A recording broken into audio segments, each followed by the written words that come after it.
Well, I used the wrong guy, didn't I? I used the wrong starting screen, didn't I, Dave? And I didn't unmute you.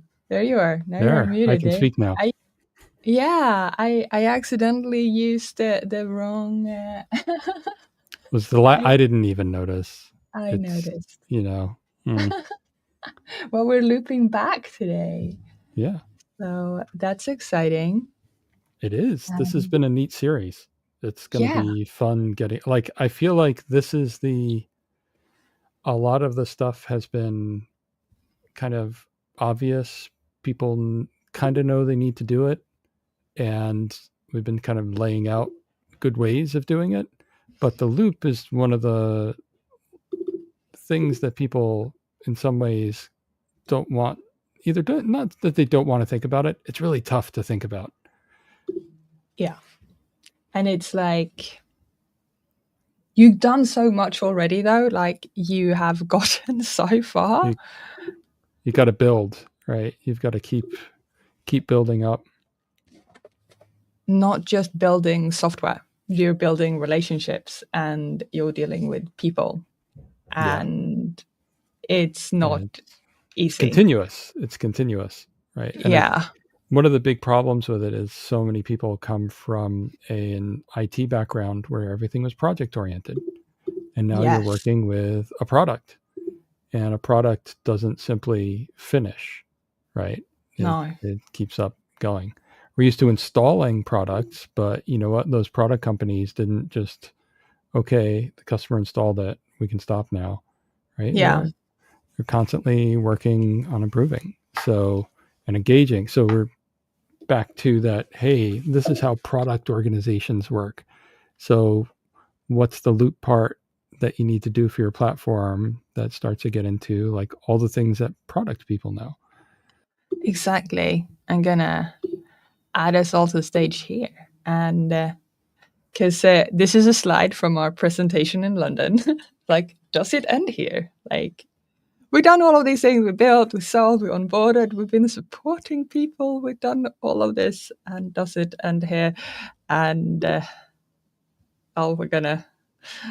this isn't a completed circle. So we're going to loop back and going to draw this line.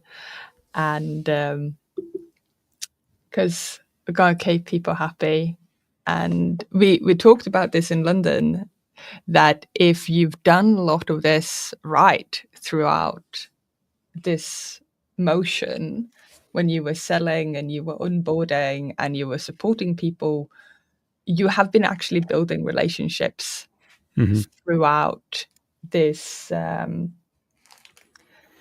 this journey already. So it's not something that you start at the end. So yeah, you're adding continuity. You're adding continuity to this. Why put all of that effort into building relationships, focusing on customer, satisfaction, and then just sort of stop and drop it, right? Exactly. So in marketing, there is this concept called the loyalty loop, and you've got to use. And where do you get loyalty from? It's founded in trust. So you build trust through these relationships, right? So you have built these, but if you break this throughout, it's not going to work. So the circle's not going to complete. And if you break it at any point, right? Yes. You're going to have people falling off, and it'd be terrible to get through all that effort, right? And have them fall off at the end. Yes. And as you said just a little moment ago, like as products evolve, right? You're going to keep on building. You're going to keep on. You didn't build and this was the end, right? This wasn't the first and the last thing you ever built, and going to hopefully keep on. And you're going to have to build and evolve things. And maybe you build another thing that complements the first thing you built, or maybe you expand on the thing you built. So it's really about continuing this relationship. And if people are joining us live here, I do see on LinkedIn we have a couple of people live joining us. Feel free to drop a hi in the comments to say where you're joining from. And lovely to have people joining us live. So don't hesitate to say hi. Well, we didn't introduce ourselves today, I realised. We just jumped into it, just chatting. But my name's Erica Huberg, and I live here on the East Coast in the US and outside of Atlanta, Georgia. So lovely to be here. And if you're dropping in live, lovely to hang out with you on a Friday. A nice hot Friday in the summer. I am also on the East Coast. My name is Dave Stenglein. I am a solo consultant focused on platforms and people and organizations. And I live near LaGuardia Airport. So if you've ever flown in and out of New York and LaGuardia, you've flown over my house. And yeah, it's been fun doing these. And we're going to keep doing them, even though this is like, feels like we're capping off a series. It's just the first series that we want to talk about. I have to say, just getting a little off track, I've really enjoyed this format because I've always wanted to try things like podcasting and video recording, and we just go live and there's no editing and we're done. Yeah. And I really like that kind of spontaneous stuff. Even though we know the content, and I've really been... It's topics that we like talking about. It's stuff we have talked about before. It's not completely new. It's and we've been making it go for about an hour exactly. Like it's such a familiar thing for us, and we've had so much to say that we haven't needed any editing, and it's been awesome. So I hope people are enjoying the format of it, because I certainly want to do more of this. Yeah. I just want to say hi to people joining. Hi, Brad. Thank you for joining from Minneapolis. Thanks for joining from Minnesota. And appreciate you appreciating the series. Lovely to have you here.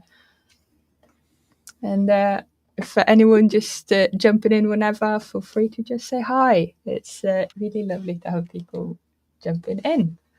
So yeah, today we are talking about looping back and all what that means, because it's definitely... I feel like this is one of the places where we really wanted to expand from the original talk, because we put so much emphasis on the first sections, and we said, well, you really need to keep doing this, but I guess maybe we should break down, what does it mean to keep doing this, and why is it valuable?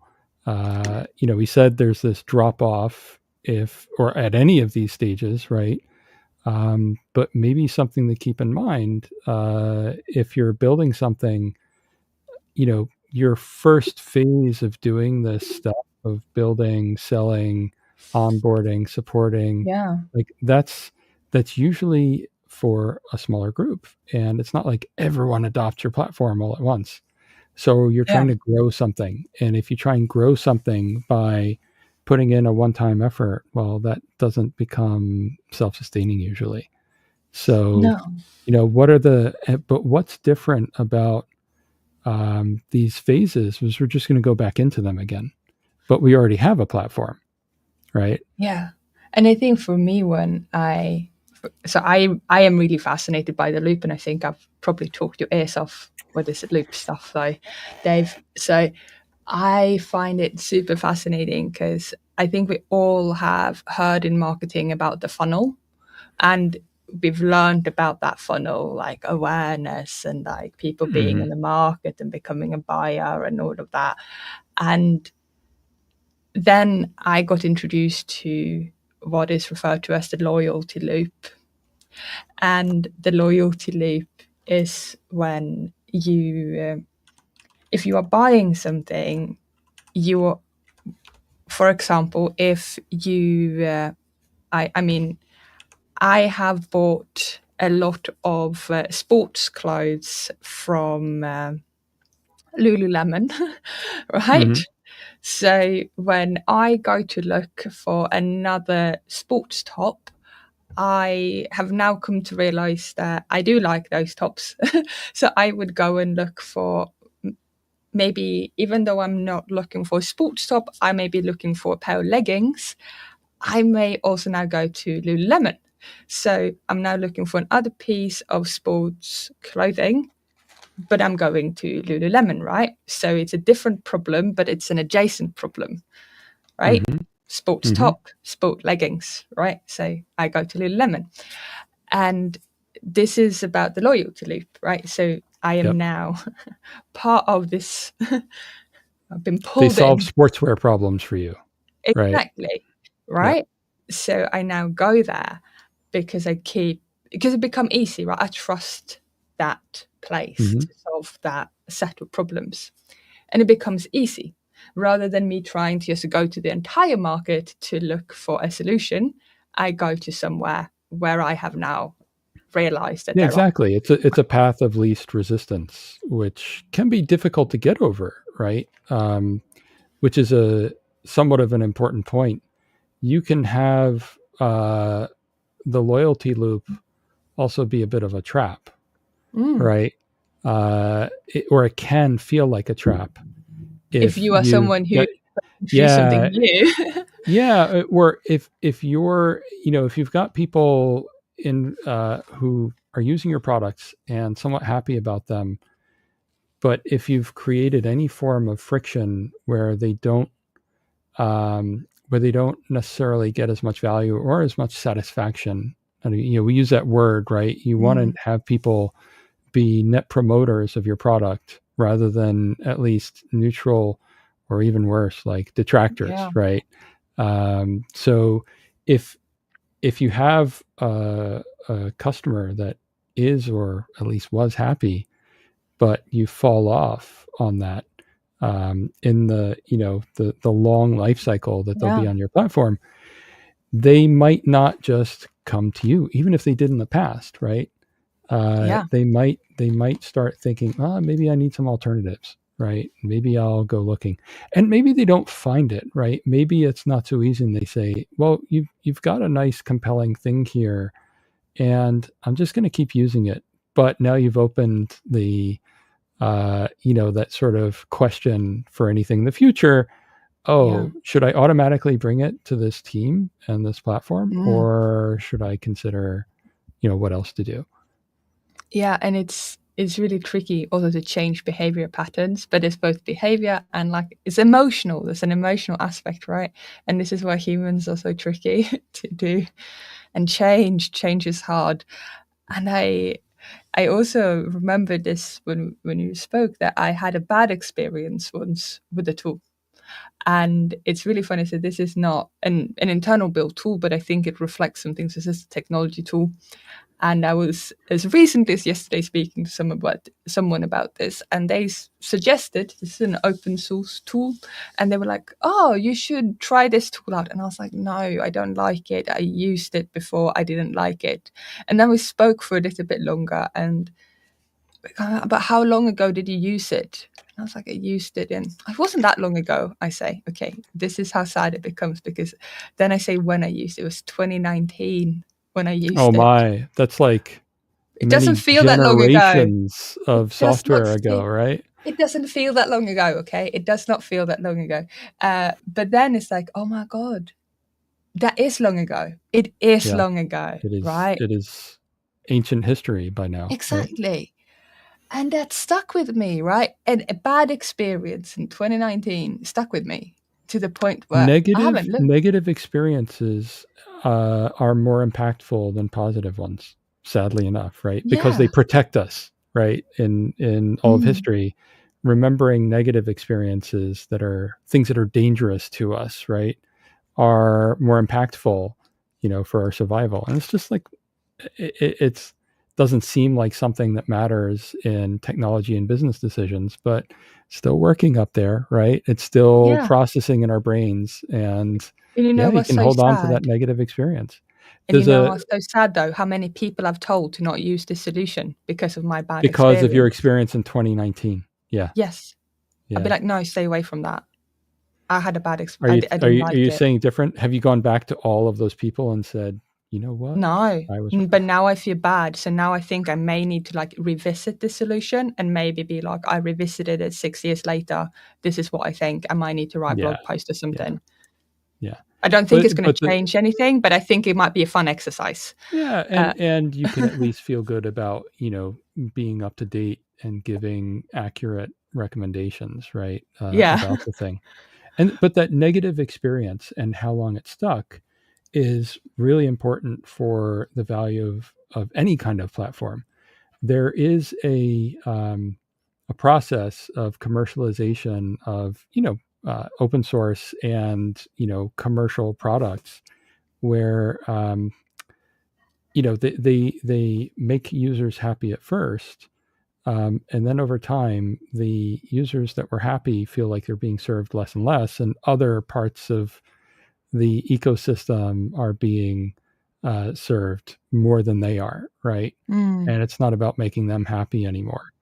And just like that, and they remember that, being devalued, right? So that, and it's happened in really big ways in the open source community recently, where I think some vendors have made decisions that have caused a negative experience that they don't really understand the lasting effect, the taste that leaves in someone's mouth I like about the something negative they experiences love. with People love a platform, and then they not even as like a direct customer, but tangentially experience like a really negative event through their participation in an open source community, and suddenly they have a negative perception of that product. And so your internal product, right, you may have, if you're not keeping people as net promoters, right, like that open source product, like you're effectively that I had 6 years. Yeah, And it's that so sad. one. I feel so bad, by the way, that But I had a that bad one experience bad 6 years ago. experience has impacted their adoption, right? And the same thing, and that's why we focus so much on all of these phases leading up to the ongoing support of your customers. But getting into Loop, what does that mean? Like, what is the awareness? What are the requirements for keeping people happy and doing this whole cycle again? So what do you need to do, for instance, with building, right? Like, what do you need to do next with building in the Loop that's different from when you first built the thing?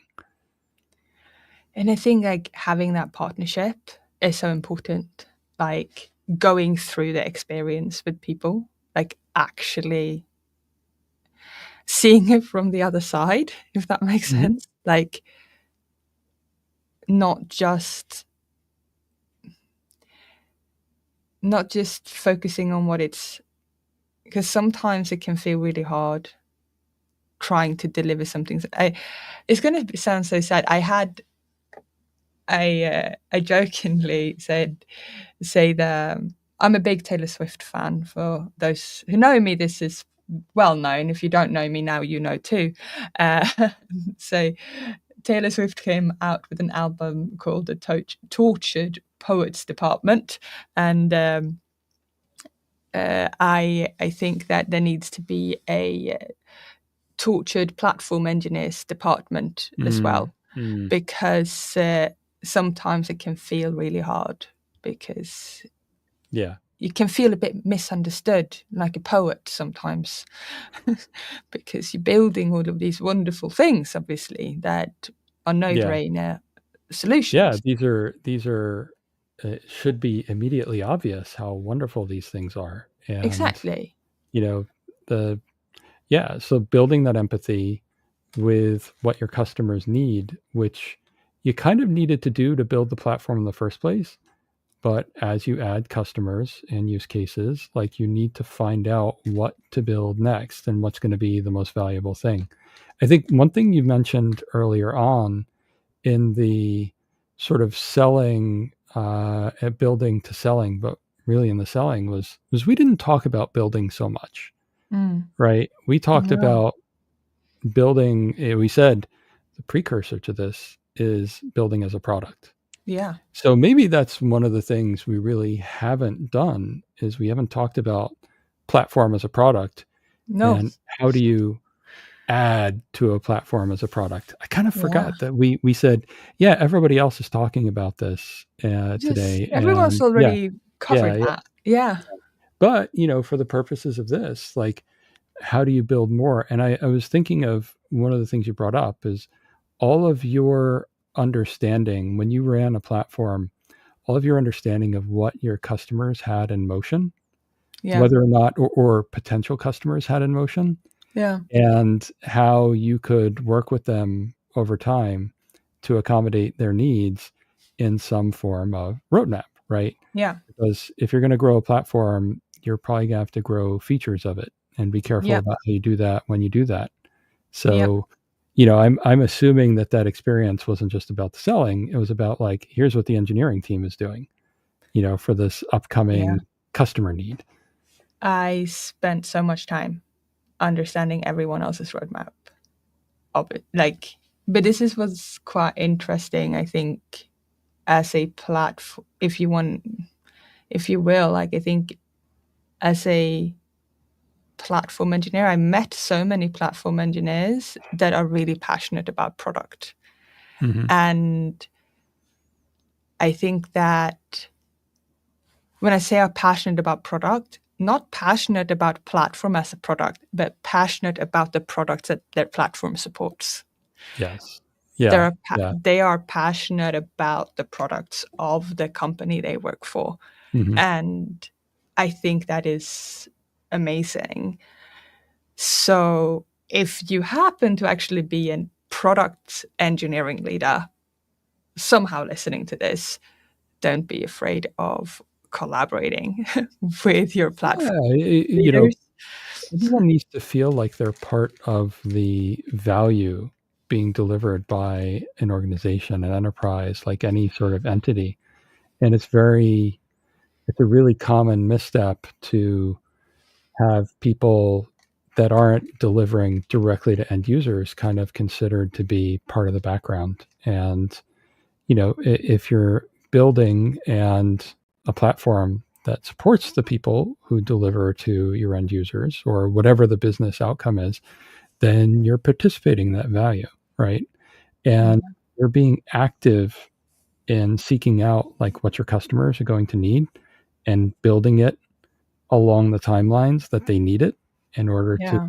be more successful with delivering to customers. Like, that's a big impact you can have on, the performance of the company that you work for. So, so in a way, once you've hit the first loop, right? Once you've gone through the first time, like, you have Yeah. all of this knowledge built up of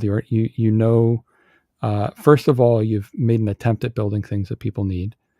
You've gone and found people who are interested in it, right?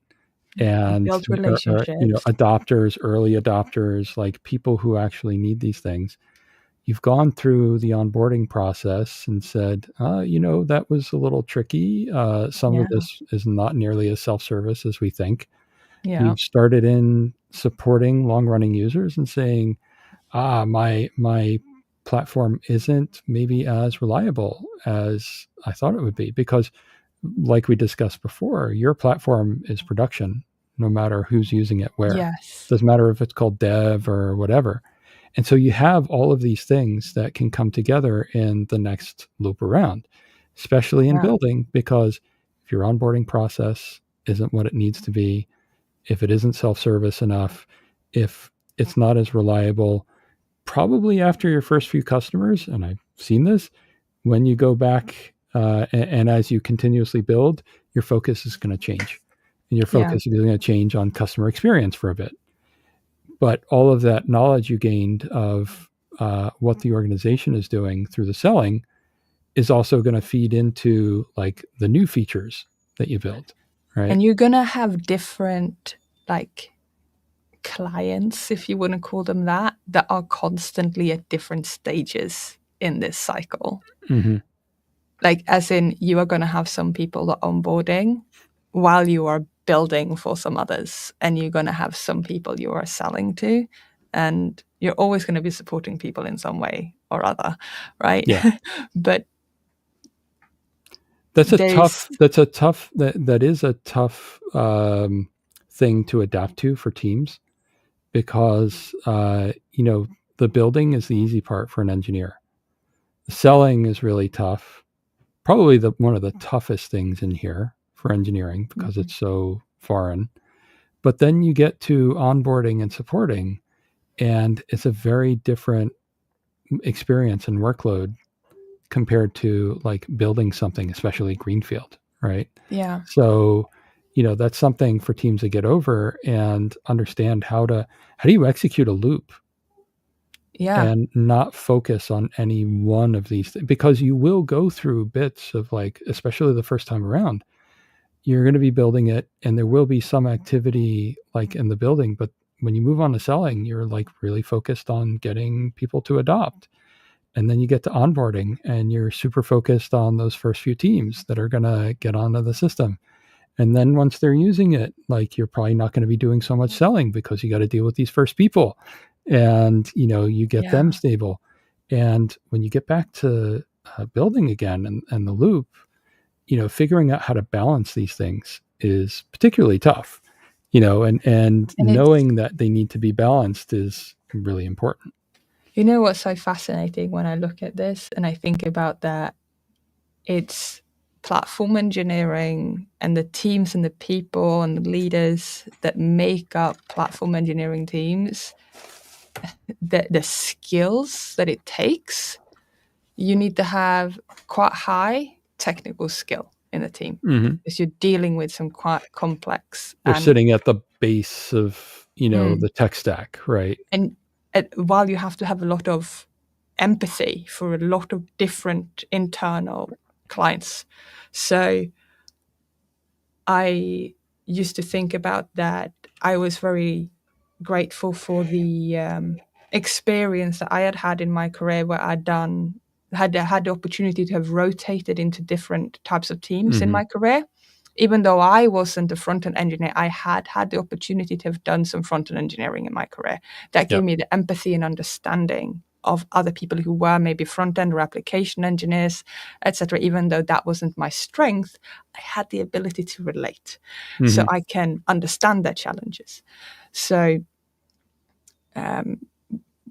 or I even had done some rotation in database engineering. So I wasn't responsible for a database platform. But so you have all of these, you are collaborating with all of these different people as in platform engineering across the company. So having the ability, you have to have the ability to relate and collaborate across so many different places. But not only that, you have to have so many other skills, different soft skills that comes with it. And I find that quite fascinating. And I think that we don't fully outside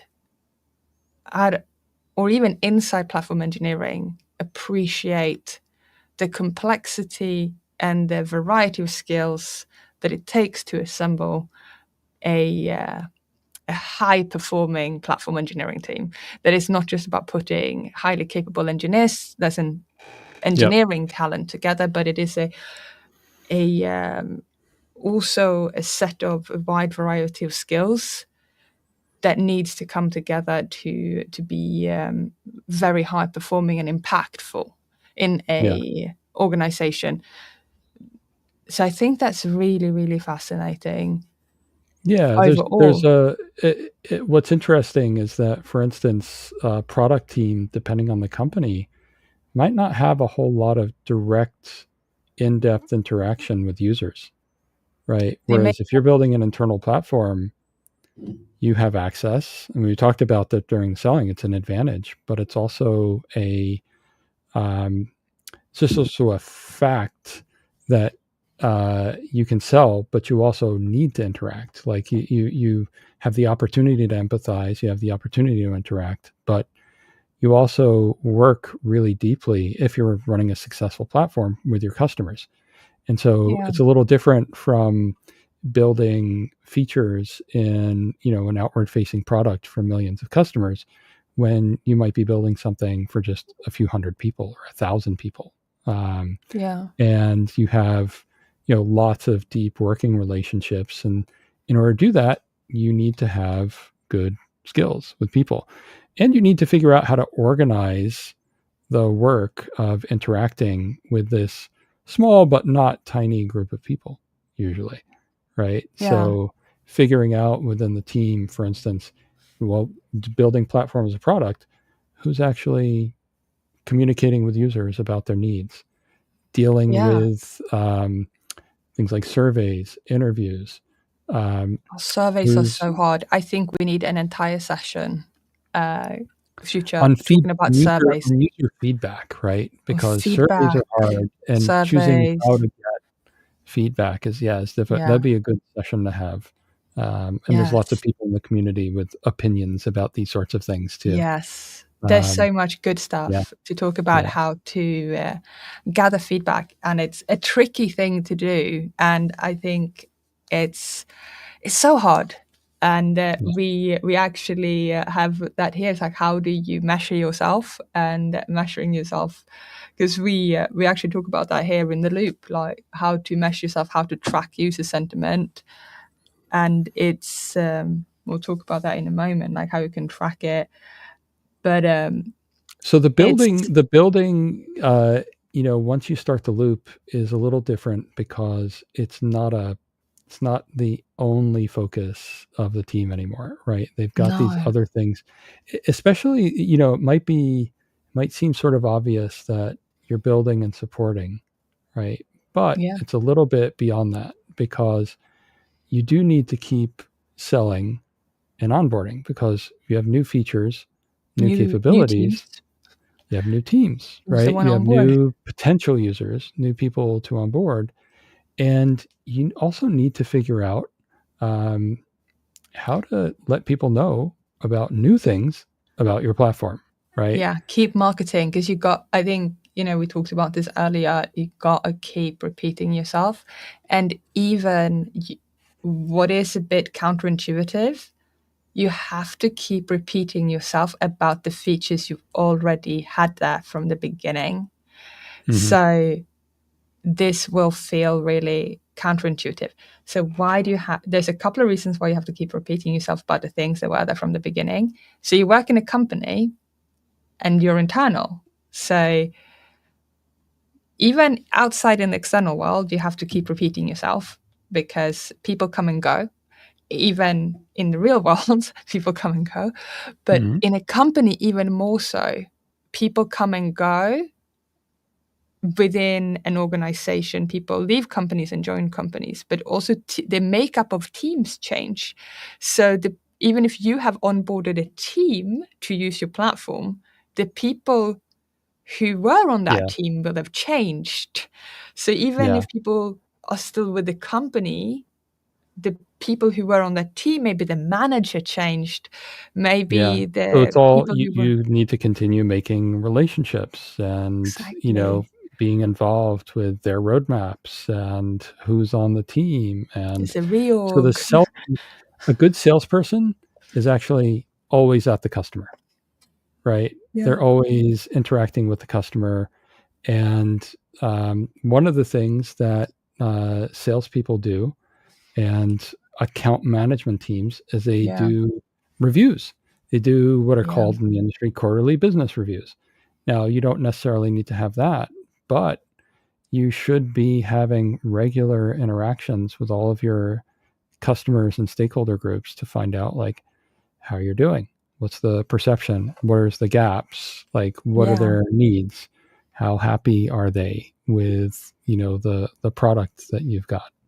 Yeah. And it's a very, very straightforward process again, but it's not something that, people who run internal platforms might be used to doing. And I think it's really valuable though. Like even if you want to even have people, you can have catching up as almost like account managers would do with their clients. Hmm. And another thing you can consider is having a something that I copied because I've been a client, of course, Hmm. of vendors. Something that I really liked, which I thought was cool that they did, was having a like a technical advisory board for their product. And this depends on how large your company is where you work, if this makes sense. Yeah. I also But if you've got an internal platform, it's more than likely that you can have, something people like it. Yeah. So I have called technical advisory board was not what I called it when I ran it internally. I called it a stakeholder meeting. It sounds boring, but what did I do with the stakeholder meeting? I did the stakeholder meeting for a couple of reasons. I brought people together because I wanted them to have a meeting where we could talk about their needs, right? Like there were collective needs that multiple people had. And that emerges from that's different from having one-on-one conversations or group-to-group conversations. Because I still had those one-on-one conversations, Yeah. and this was almost like bringing them all together and like really showing that there are multiple things, like these are investments that we're making because these are needed by many people. Yep. And but also being transparent where I can't invest in certain areas because we are putting resources into these, and also showing very transparently which priorities these are enabling. Something that can be interesting if you work in a large company, because I had this happen because I needed it sometimes, was to get help from product engineering teams to build platform features. Because sometimes you don't have the resources on the platform team to build all the features into the platform yourself. And depending on the culture in your company, I know that not all companies have that culture, but if you can, having this opportunity to be transparent and have a group conversation, you actually can see people coming together and to help, come together you get an inner improve source the model, platform. That's ranked very highly on the CNCF platform engineering maturity model, right? Like if you can get in, especially large, again, we talked about how you might be large enough to have like an advisory board or a stakeholder group. You need to get fairly big sometimes to have the capacity for people to just contribute to a platform that they use, right?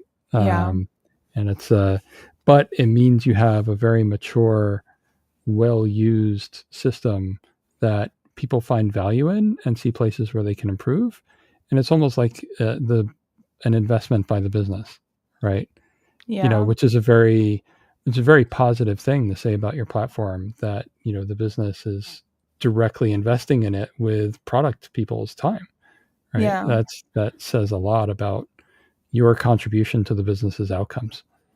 I think it helps though. What I think the positive part, I've seen two versions of this play out in my career, where product teams go in because they're unhappy with what the platform team is doing. So they try to come in and fix it. That I think is a negative experience. But I think on the flip side, when you are showing, hey, the platform team is a capacity, we're doing all of these things. Here is a list of other things that we see a need for, but we're like tapped out. And here's a list of things, and people are like, okay, that's the thing that we need.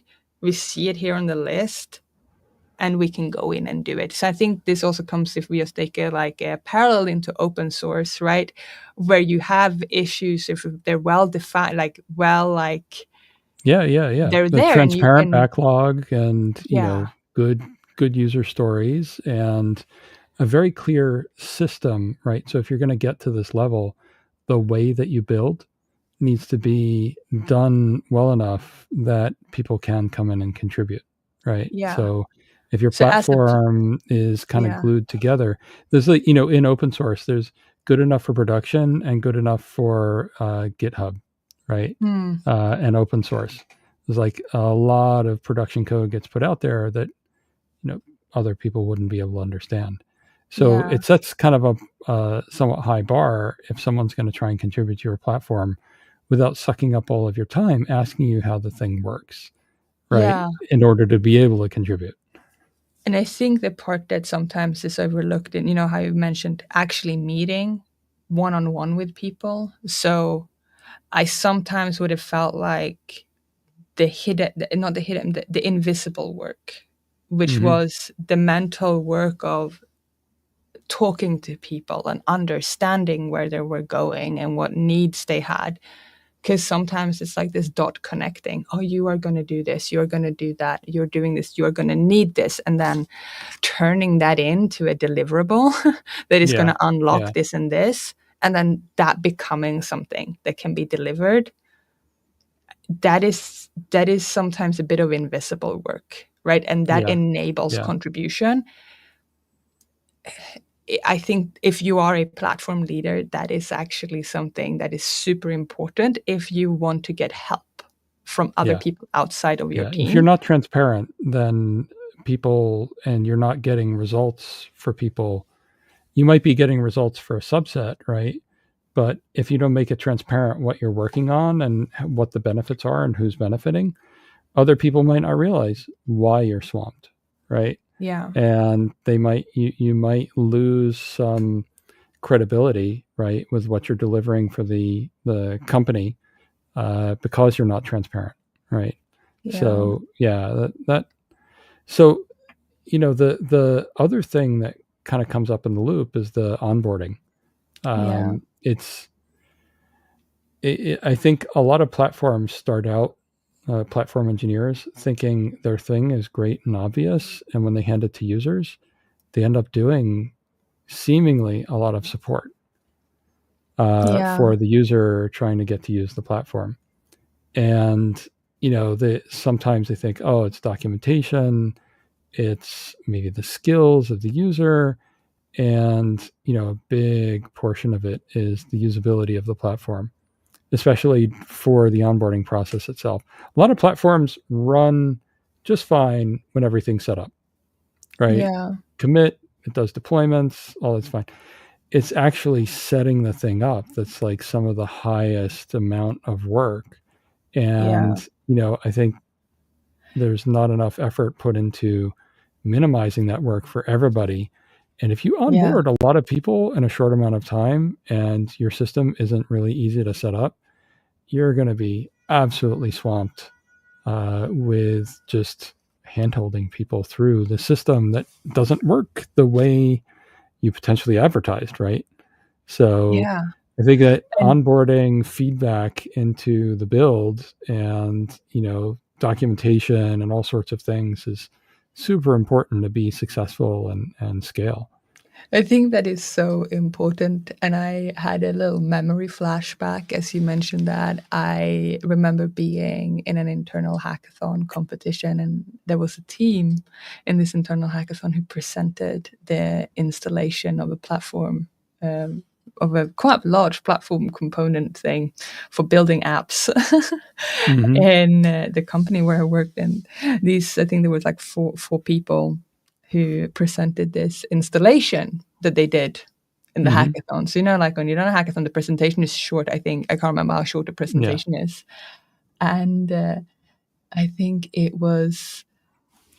I remember them doing the presentation of the installation. Obviously, this was very quick, by the way.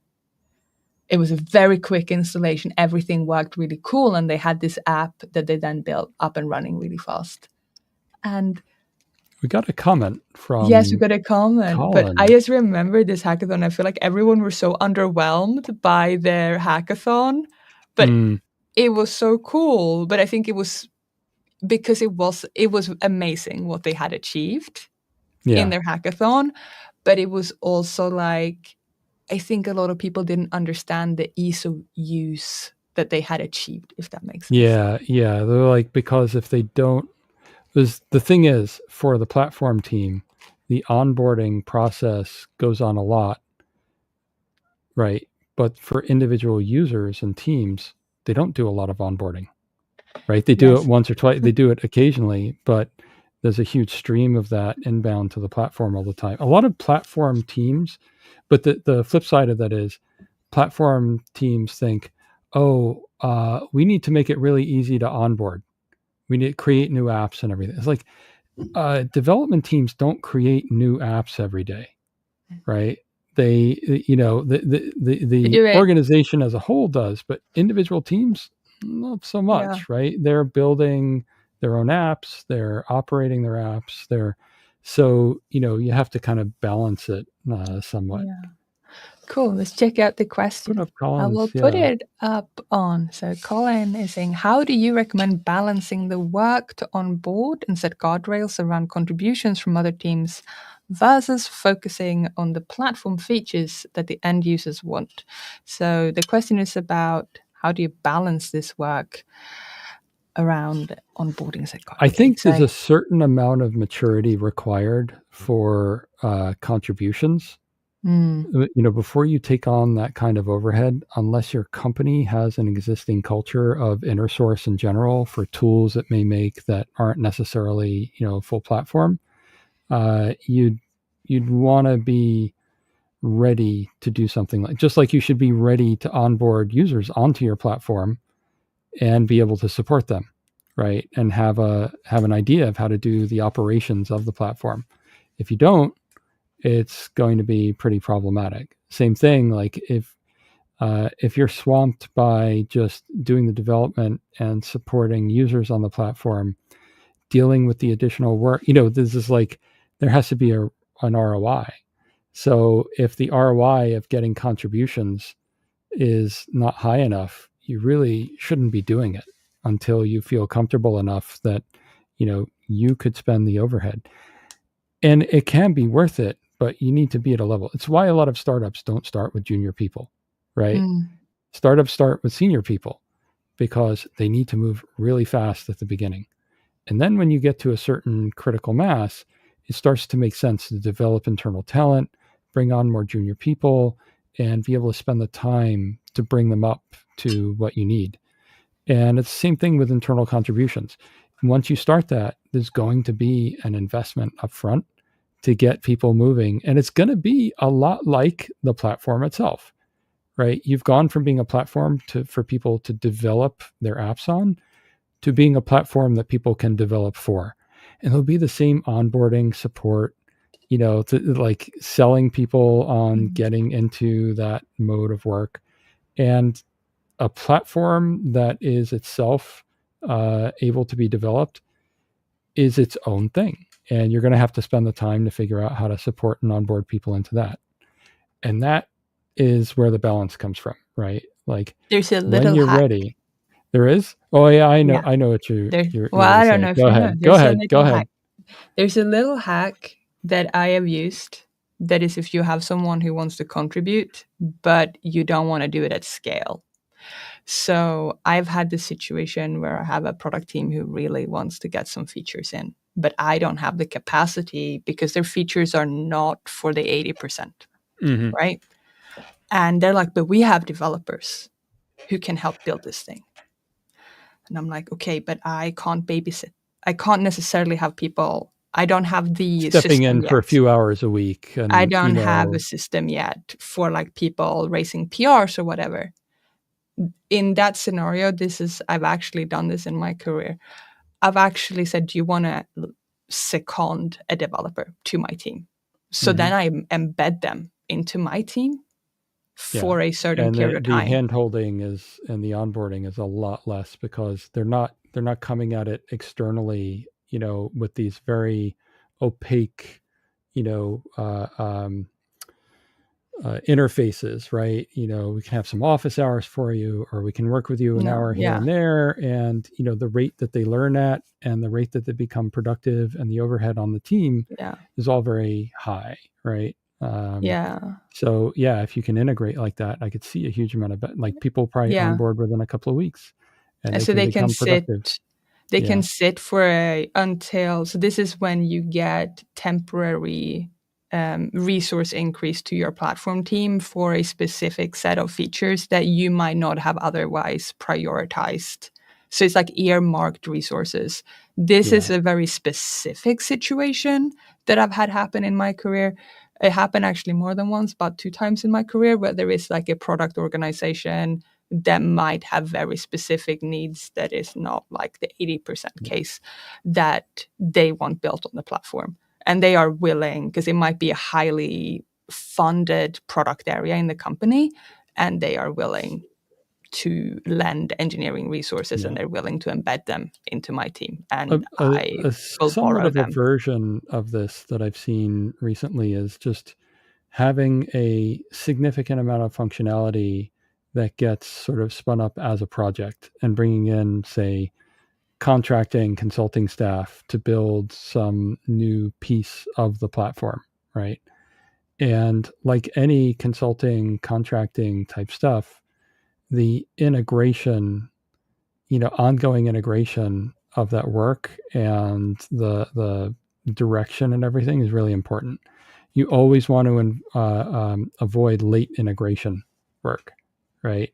If people are contributing to the platform, they should be in the team doing stories and doing it in a way that like they don't work separately, and then try to do a larger feature contribution kind of late in the game, right? Yeah, just kind of like, but I agree overall, like focus first on building features rather than focusing on enabling contribution, because setting up guardrails and contribution, like inner sourcing, like that is hard.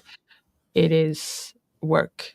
And I know it takes years to fully set up a good platform. Netflix went through this with their software stack. Like they originally didn't take a whole lot of contributions, and they set up an open source office. And there's actually a site somewhere about how to set up an open source office and all of the things that you need to do, all of the overhead things that you need to do to get the benefit of people contributing. And it's not significantly different for an inner source system. You need to have certain standard levels of documentation, clear paths to where to contribute and things like that. And that's going to take away, depending on where you are in the life cycle of the platform. If you're at the beginning, it's risky. I do like though when product teams who can lend, especially mid-level to senior engineers into a platform team to accelerate features for an extended period. If you can do that as a product team, I highly recommend it. Some platforms grow out of product teams. Yeah, I've stolen a fair number of product engineers. Or the product team found something they needed and they built their own platform for it. And then maybe they became a platform team, or they exactly. They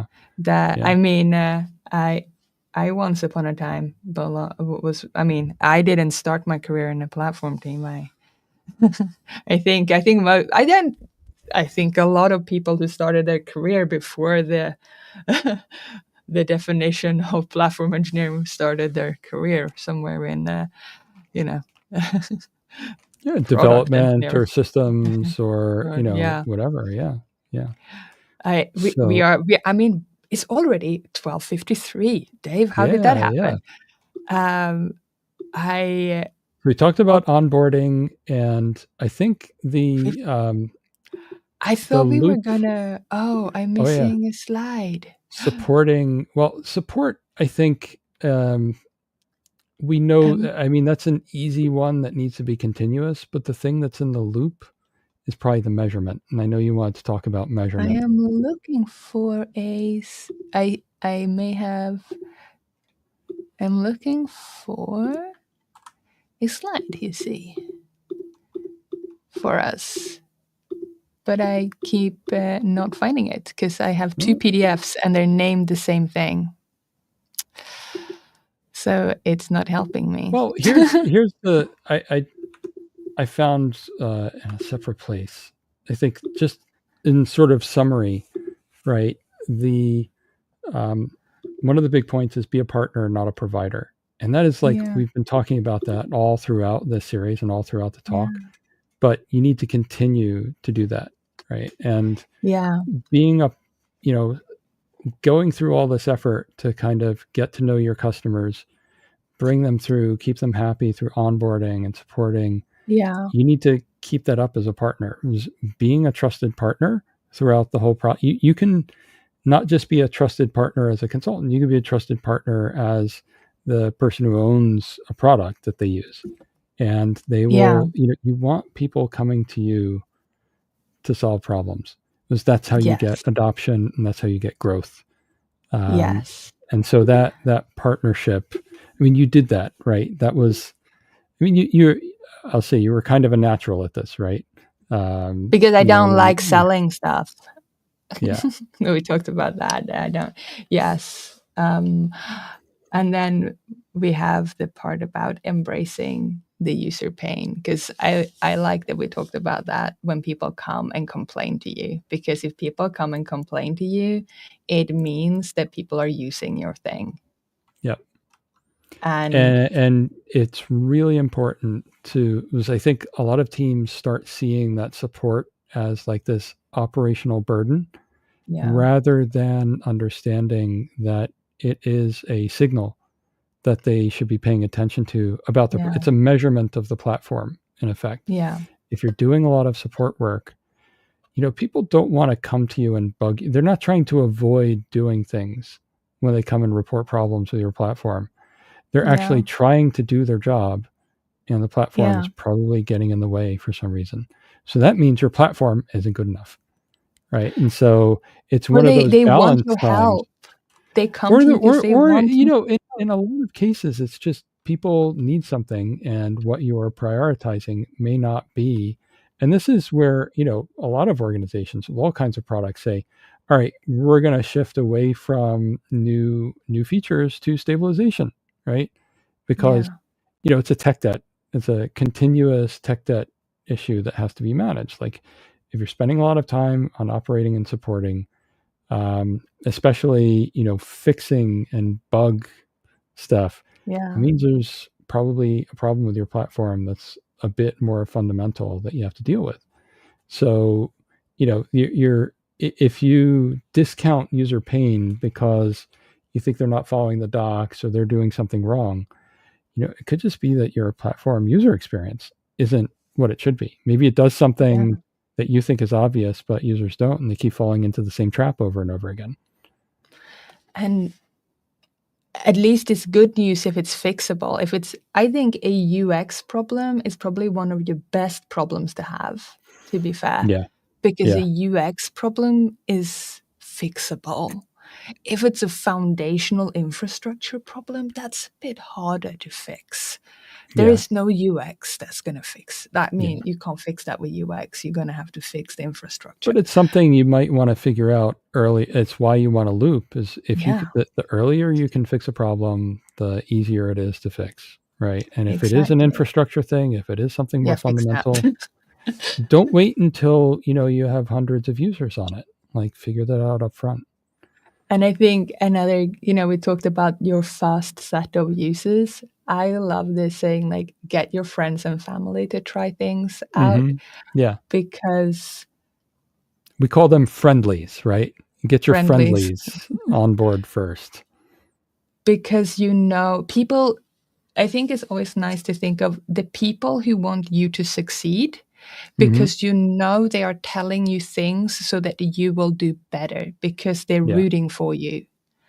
So people who are trying to help you do better, they want you to succeed, right? They're not saying it to make you do worse. They're literally saying it to help you do better. So if they're complaining, they're not complaining. They are trying to point out how you can be successful. Right? Yes. Yeah.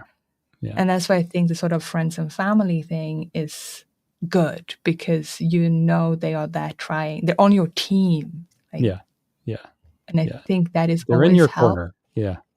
Yeah.